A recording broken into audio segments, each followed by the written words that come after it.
here on Mount Wrightson, which is located, well, which is the tallest point in the mountain range here known as Madera Canyon, here in the Sky Islands of southern Arizona. This is such a fantastic place because there's so many different transition zones here, different ecosystems as you start off down there in the base camp where the parking lot is at 5,000 feet, and we go all the way up past just under 10,000 feet. So we go through kind of that the oak zone, oak juniper, and then we transition over into the ponderosas, and then as we keep heading up, we start getting into the douglas-firs and even apparently we're going to see some aspen, north-facing aspen groves as well. So, and further down as well, we get into more like the riparian stuff of cottonwoods and cedars and things like that. Arizona walnut, awesome trees like that. So, yeah, man, we're going to check this out. We're already starting to, look, we got a ponderosa right here, baby. We just started hitting the ponderosas, so we'll head up the hill. Hopefully, eventually you can see that. Look at these beautiful purple flowers. Looking through my little jeweler's lens. Picked this up at Amazon for like $8. Totally worth it. It's one of these little guys. It's got a light on it too. $10 on Amazon. Now we are here in, as I said before, one of the Sky Islands of southern Arizona. And one of the cool parts about the Sky Islands is that they trap so much moisture. In fact, even this morning, I don't know if you can tell, but the ground is moist because it rained. We're here in September, typically not, I mean, I guess the end of the monsoons, but look at all the vegetation that grows here. I mean, it's not anything like the desert down below, which you can see down there past the mountain. Down there is just the desert floor, and there's huge, vast, desert basins in between all these mountains down here in southern Arizona. And then as you start approaching the mountains, you'll notice the mesquite trees start getting thicker and greener, a lot of palo verdes, and it's really neat. It starts getting lusher and lusher until all of a sudden you start seeing oaks and junipers and as I showed you right here, sorry for the span, we have agaves and yuccas that are still dotting the landscape as we head up the mountain. And you can see where we're headed. Back there is where we're going.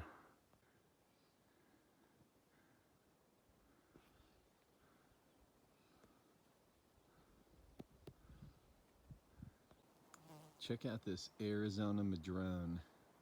Such an awesome tree because it's known for its red twigs, if you will. Now, this is a real young guy, but I had some really good sun here, so I decided to shoot it. It's these guys can live up to 200 years old, 200, even 250, and they're an evergreen, so they keep their leaves all year round. They're really known down here in southeastern Arizona, especially here in the Sky Islands, because the fruit that's on them is known to be food for certain exotic birds, even like the elegant trogon, which comes down to the Sky Islands of southern Arizona and eats on the fruits that this guy produces. It's associated with the Arizona sycamore and oaks on mountainsides or in canyons. And the wood is heavy and brittle. And these guys can get up to 30 feet tall. I mean, this one's just a little dude. probably 6 feet tall. But again, the branches in the sunlight right here, you can really see just how gorgeous these guys get. The Arizona Madrone.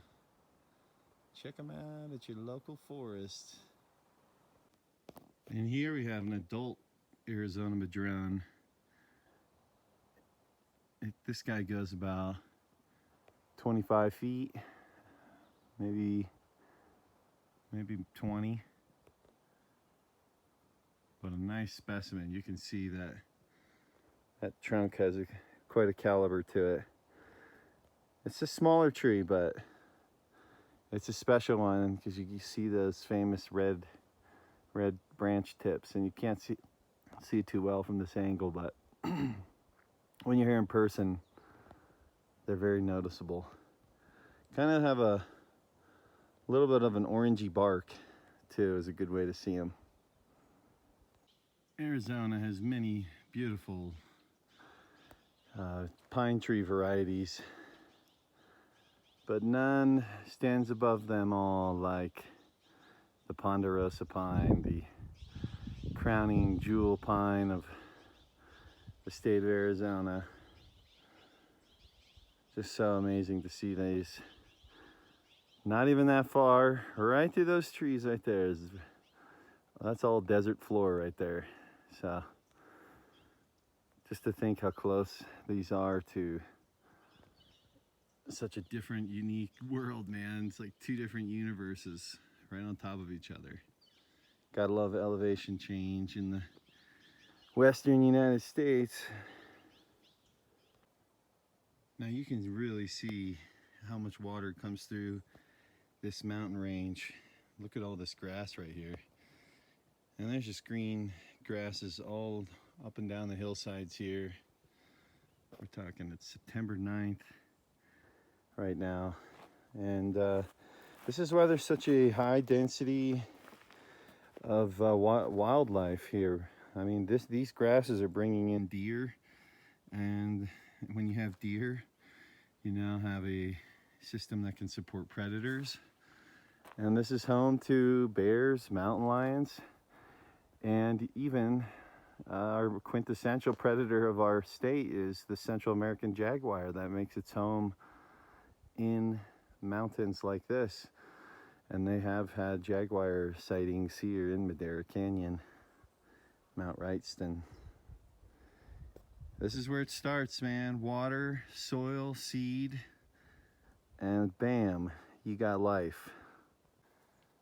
Another Arizona Madrone, and the Madrone is actually the one on the right, and then right here we have an oak variety. I didn't identify it before I shot the film, but I notice often out here that these Madrones grow right at this, almost in the same root system as oak trees, and I'm not sure why that is, but I can imagine maybe these guys are a little more sun sensitive, need a little more moisture, and by growing underneath the shade of an oak is going to be quite profitable for you. And I'm sure there's something that the Madrone does for the oak that I just don't know about, but they're just gorgeous trees, man. Check them out. Typically, even forests in Arizona are going to be a drier forest. But man, this place has got so much moisture. I mean, look at this giant oak right here growing on this hillside that's really shady. I mean, look at all the green on the hillside, okay? This place probably doesn't get a crazy amount of sun. There's the ridge line right there. And it's almost like a little bit of a canyon area, north facing. And I mean, look at all the moss. It's just quite a giveaway that this place stays shady and gets moisture, baby. And that's why these Sky Islands are places that biologists from all over the world come to study, because there's such a diversity of wildlife and plants and trees, because it's a convergence zone of 4 different ecosystems.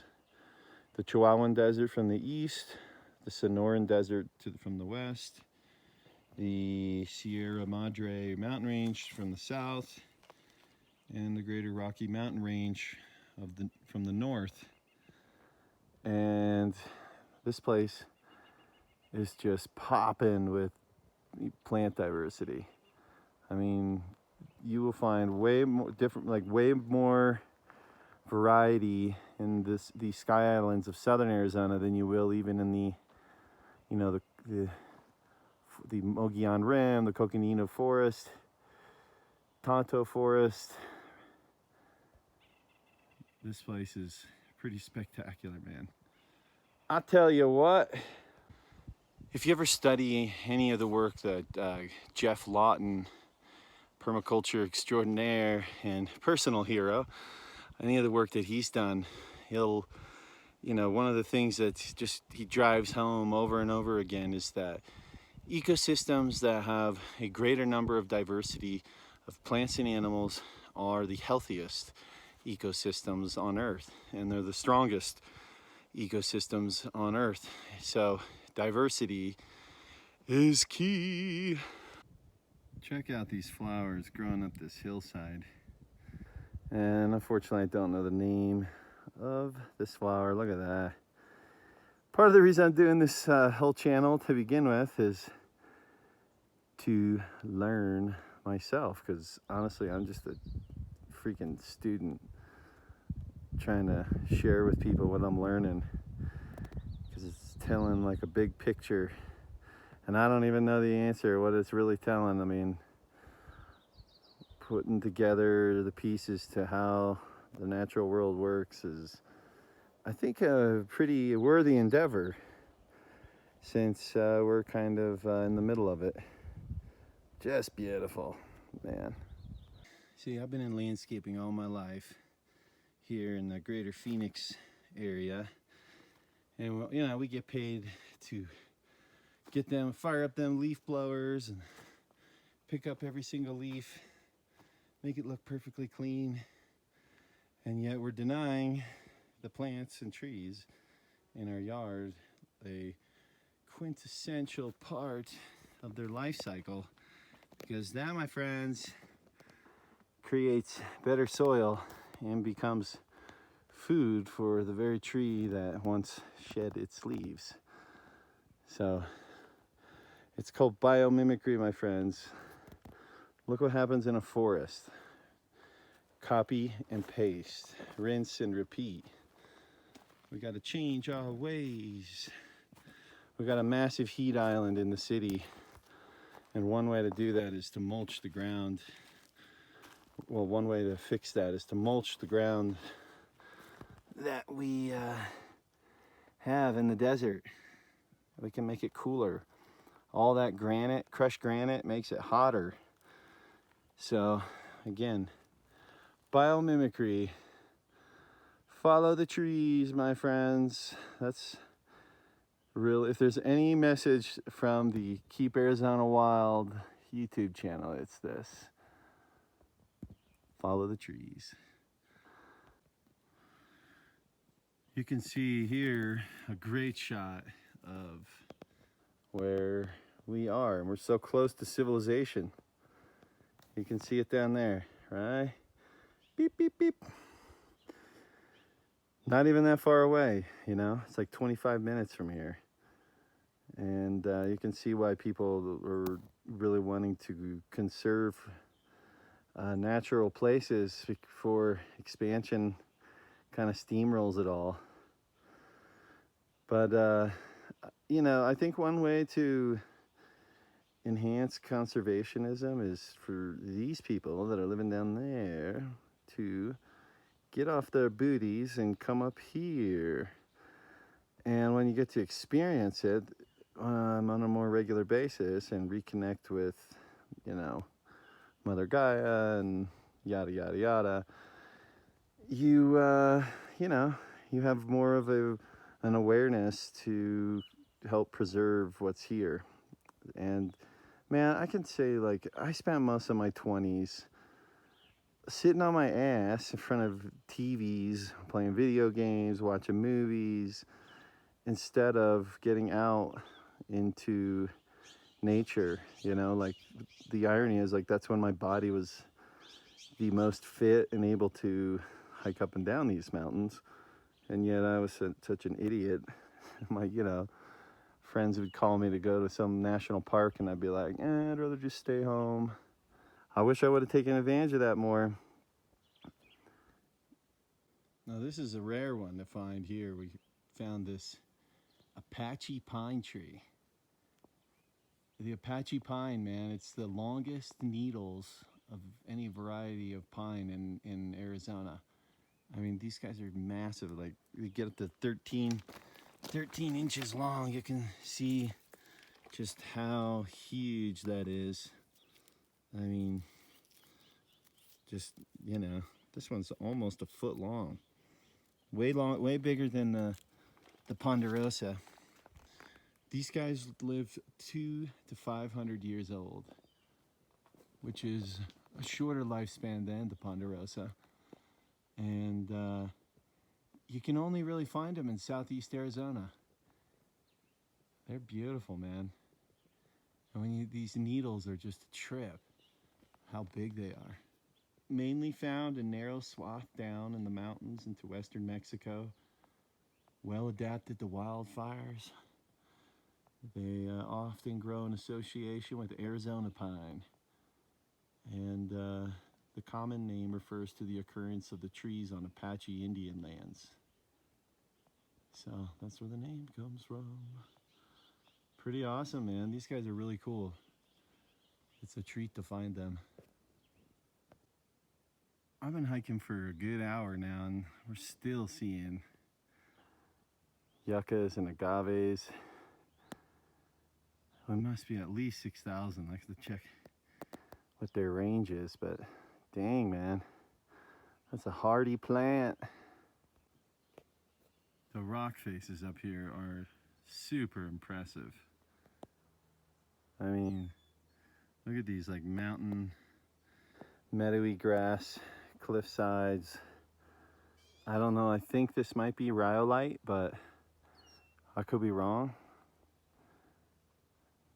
But wow, just gorgeous. You can see how these Sky Islands are just moisture traps. I mean, it's in those flat desert plains, and then all of a sudden these mountains pop up. They kind of attract all the moisture, and that's why we have such huge plant variety up here and a little less down there, but still actually quite impressive. And there's a lot of runoff from these mountains, so actually right there is pretty lush lower desert areas. Gotta love the Sky Islands. And God said, "Let there be light."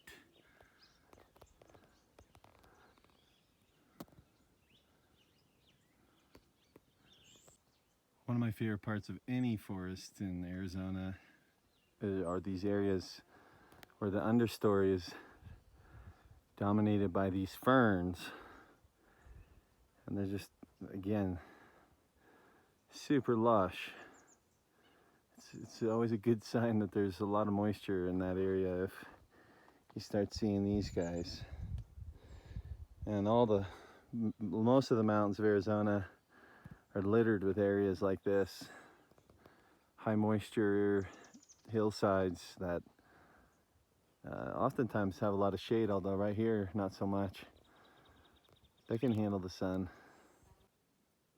And now you can see we are hitting aspens, which means it must be about somewhere around 7,500 feet to 8,000.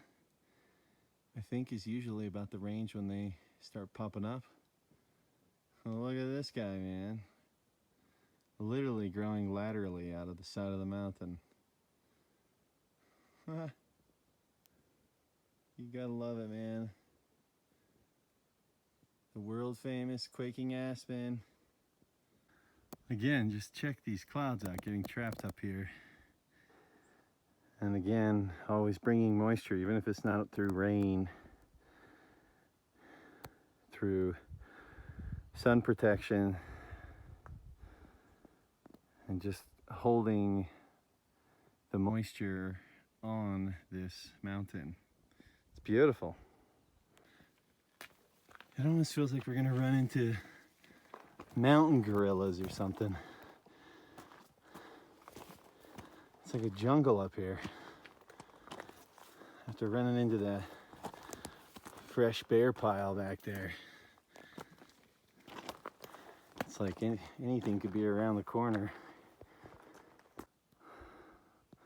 As clouds are creeping up further up here to the higher elevations, bringing their blanket of moisture with them. Super cool.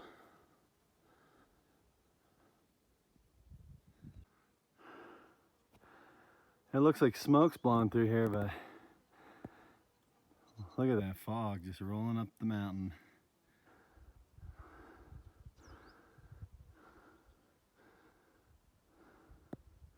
Not something you see every day.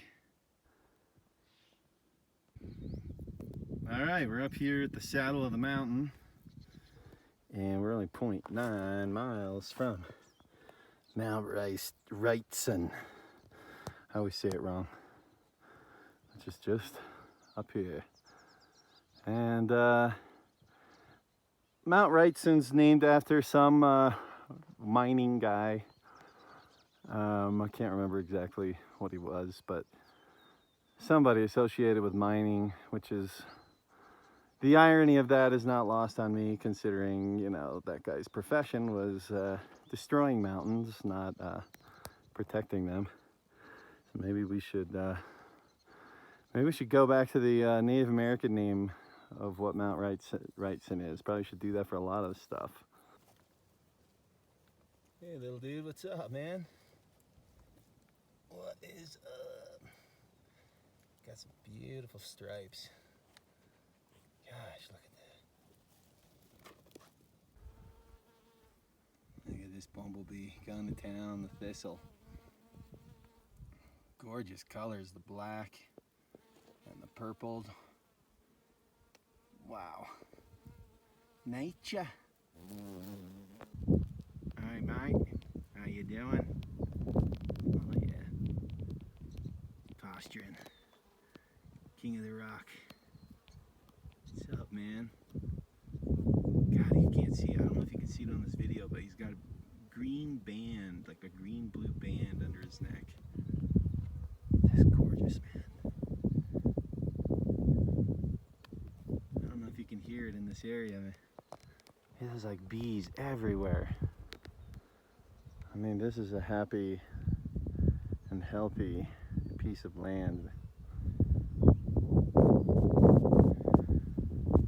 It's the best part of solitude hiking, when you can just listen to these kind of sounds. Hearing the buzzing of all the bees, the birds chirping. Don't be afraid to go hike on your own. You're not going to get killed or anything. You can take safety precautions. And honestly, it's probably just what your soul needs if you're living in one of the crazy cities. Oh, somebody's talking over there.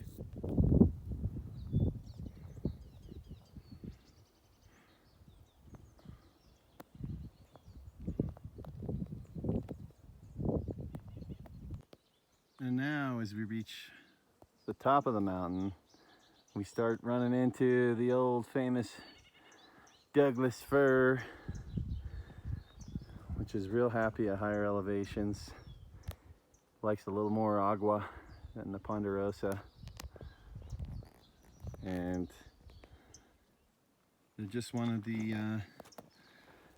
the primary trees in the alpine regions of Arizona. And they're no different even down in the southern regions of southern Arizona. Sky Islands have it all. I always love when you reach the summits of mountains, how the terrain thins out a bit and you get a lot of the grassy hillsides and incredible rock features.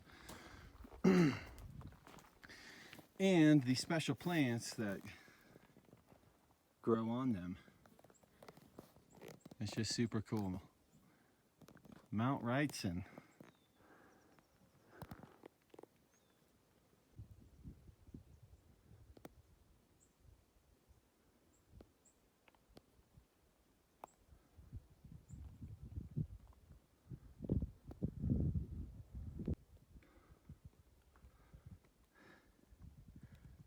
Bloop stripe under his neck. Hopefully you can see it.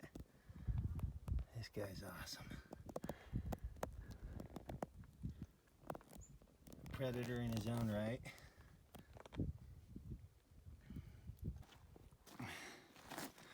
We're getting closer to the top.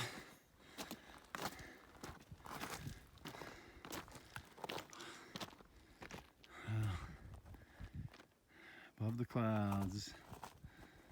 In the clouds, and we go up.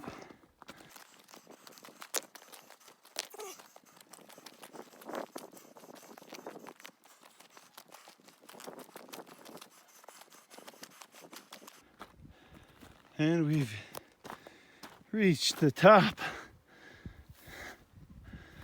of Mt-Wrightson.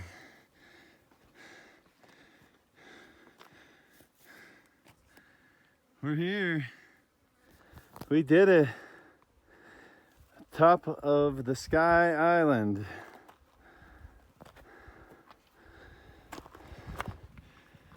The flies are out. Wow. What a place.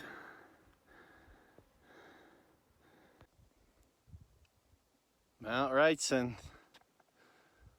Atop the Sky Island, Madera Canyon, southern Arizona. What a place.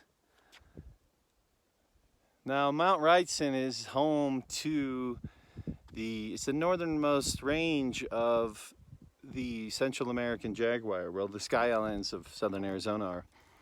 And they've even found jaguars here on this mountain. So we know that they're here.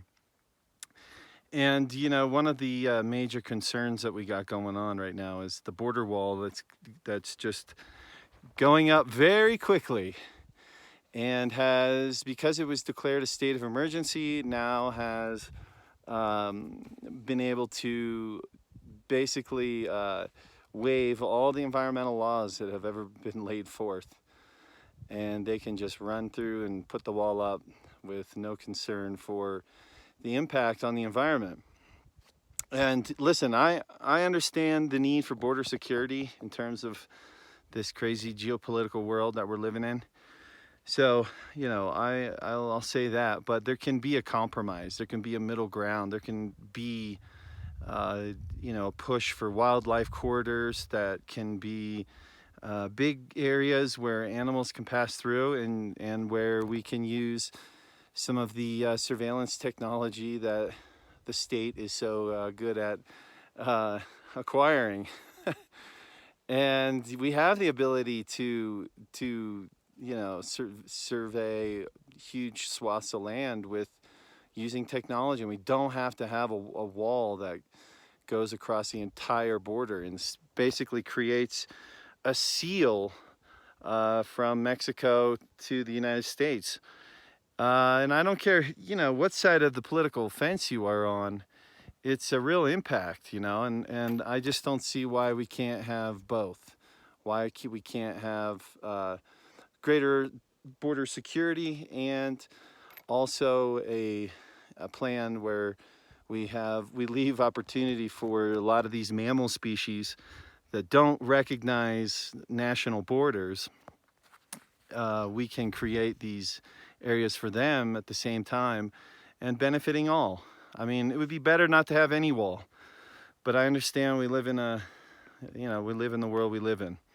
And so, you know, it's not, this video isn't meant to be a talk or a debate about whether we should have the wall or not. It's happening no matter what, but it would be great if there was a middle ground choice here that we could, or middle ground solution that we could put in place where we don't devastate the ecosystems that we have here. Because we're nothing without the land. And you know, many of these species, the jaguars, the coatimundis, the pronghorn sheep, these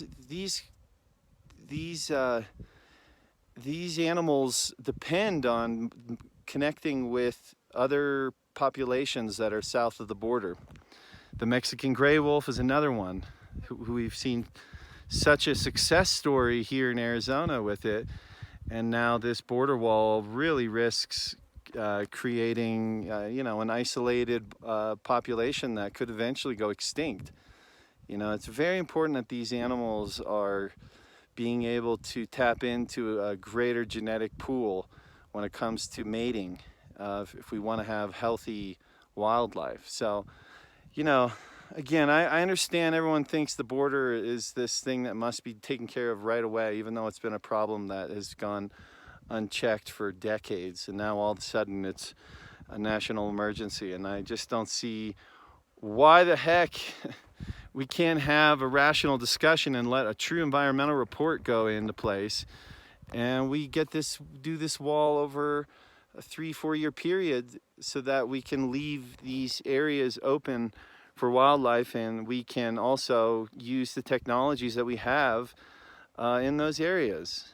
So it's something right now here in 2019 that's truly, if you live in Arizona, it's a real, or any of the border states, you know, Texas, New Mexico, California, we're all dealing with this, and it's something that we just need to come to the table using rational minds here. Unfortunately, the political system is anything but that. Look how beautiful it is up here. Just incredible. Man. Ow!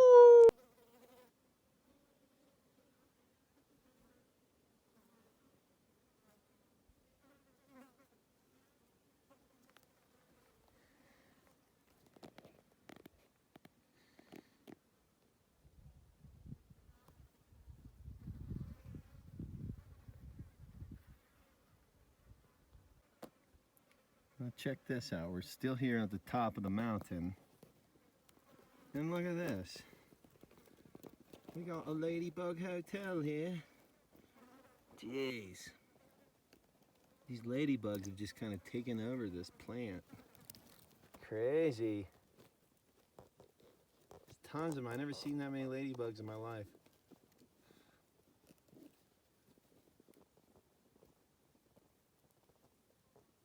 Real predators of the insect world. Everyone knows of their companion insect benefits that these guys provide for your gardens and for everywhere. Look at this. All down this rock, there's a whole bunch of them. Crazy. Never seen anything like that. They're just all throughout this tree, this plant. What's up, dudes? What you got here is actually like Permaculture 101. You know, and talking about the way water flows and water catchment and swales and the like. I mean, you'll notice at the bottom here, look how lush and green that is. And as you get to the top of the hill, it's a little sparser. And that's just the overall concept that obviously water goes downhill. And so this area in the middle, right there, is collecting a lot more water. It's collecting the water on the top of the hill that couldn't absorb because it was reached saturation point too quickly and then rolled down the hill. And then That's why the most green stuff is always at the bottom of these canyons. And this is, I mean, this is on like a huge, I mean, we can see like 70 miles away right now. But this is the same kind of concept that you can do in your own yard by capturing rain and planting at the bottoms of those hills so that we can take advantage of the most rain as possible. Rainwater catchment, it's the wave of the future, folks. Either get on the train or watch it pass you by. Coming down the mountain in the clouds. Man, can't see nothing anymore.